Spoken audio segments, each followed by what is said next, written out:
Triumphant Light has the worst 2-star rate completion than any other pack we've had so far in this game. Welcome back to another TCG Pocket video, it's Brovini here. In today's video, we're going to take a deep dive into the offering rates for Triumphant Light, the latest release for Pokemon TCG Pocket, also known as Expansion A2A. Shout out to Banana Tanks for making this graphic for us.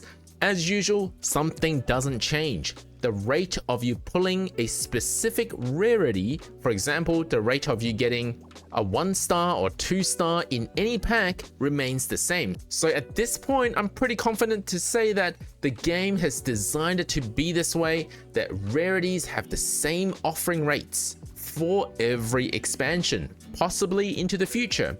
The thing that mainly changes is how many cards exist within each rarity, then it affects the overall offering rate of a specific card. Let me clarify that one more time. The chance of you getting any 2-star, so let's say you're not bothered by which 2-star you get, is the same in pretty much every expansion. There is an at least 1 in 39 pack chance of you landing one of these. But if you're after a specific card, for example, you're missing this Rainbow Leafeon, or you need something here to complete some sort of mission, like this Celestic Town Elder Trainer card to get this secret mission done, which we'll cover in a separate video, then the odds of you pulling that specific 2-star card is a 1 in 493 packs, which is not very good.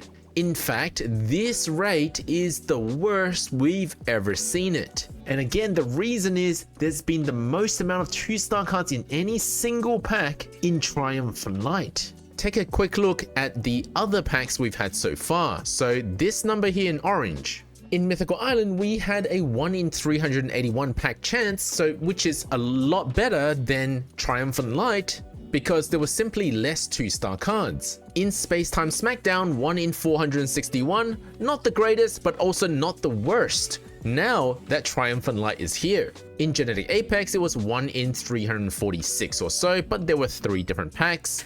Regardless, to pull a specific 2-star card is the most difficult in Triumphant Light.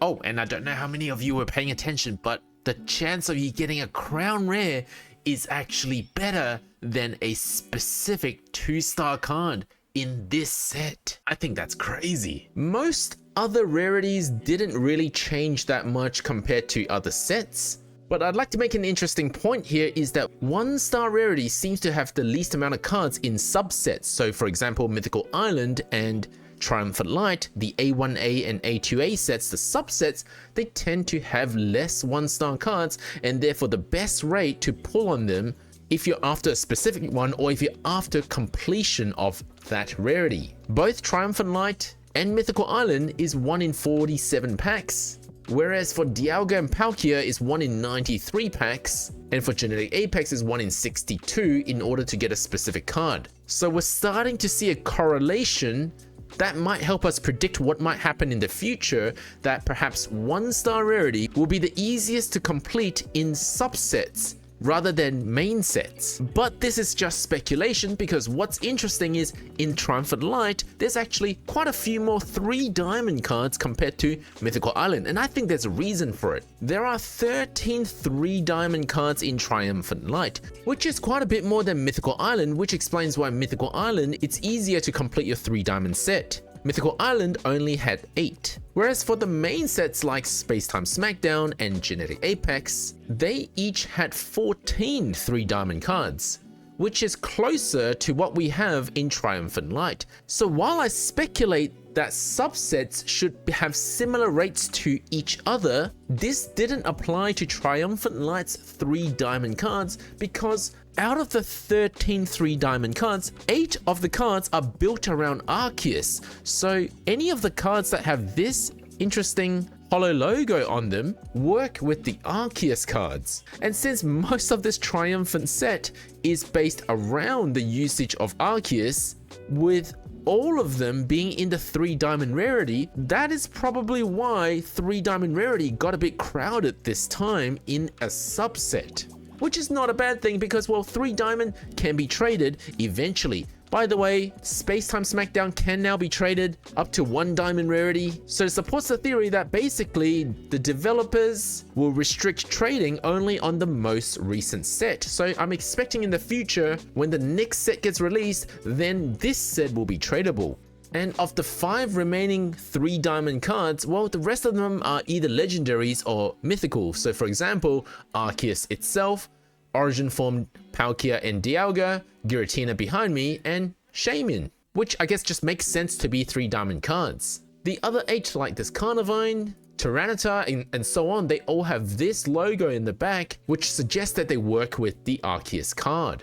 And I'm not sure if it's by coincidence or not, but there are 8 3 diamond cards in Mythical Island, and there are 8 3 diamond cards that work with Arceus in Triumphant Light. The other 5 3 diamond do not work with Arceus. It's just something to note for now. And again, just trying to look at some patterns here, but if you've been tracking the offering rates of the different sets, you'll notice that one of the rarities never really change. And I don't mean the obvious one like the immersive. Yes, since there's only ever 1 immersive in every expansion pack, the rate is largely unchanged. With the exception of the slightly altered rates in God packs, there is another rarity that has never changed in its offering rates throughout the game, and that's 4 diamond. I don't know if you've been paying attention, but there's only ever been 5 4 diamond cards in every pack, which is why the rates don't change if you focus on this number now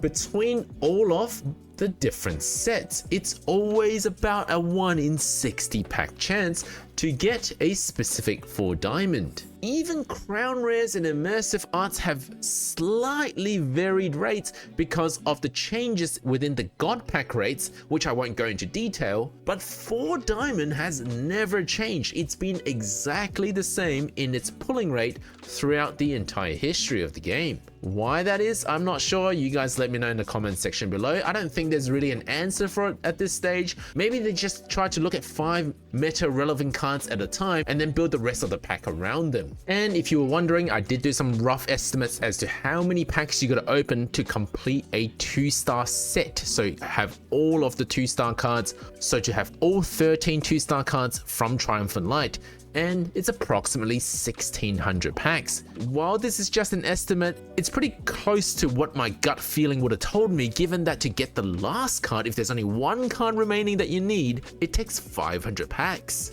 Let me know if you have any questions in the comment section below, and good luck with your pulls. Next video we'll be talking about the missions and the secret missions for Triumphant Light. Because if you were wondering, no, we don't need every single 2-star card to complete secret missions, but there are some of them that we do need. Don't forget to leave a like and subscribe.